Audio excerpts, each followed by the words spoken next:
In today's video, I'm going to show you how to follow topics on X, also known as Twitter, in just a few simple steps. This is a really useful feature if you want your feed to stay more relevant. Whether you're interested in news, sports, entertainment, or trending conversations, by following topics, X can show you more of the content you actually want to see without having to search for it every time. If this video helps you out, make sure to hit that like button and subscribe for more quick tutorials like this.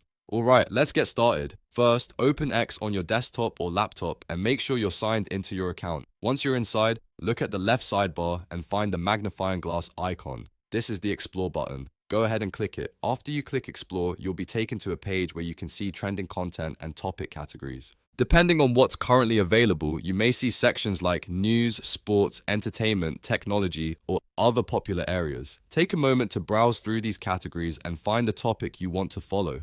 When you see a topic that matches your interests, click on it to open the topic page. On that page, you'll usually see an option to follow the topic. Click follow, and X will start using that preference to customize the content you see across the platform. This means your home feed and recommendations can become more tailored to the things you care about most. If you want even better results, you can follow multiple topics that match your interests. For example, if you like both sports and tech, you can follow both categories, so X learns what kind of posts to surface for you. You can also revisit the Explore section anytime to discover new topics, check what's trending, and adjust what you follow as your interests change. And that's it.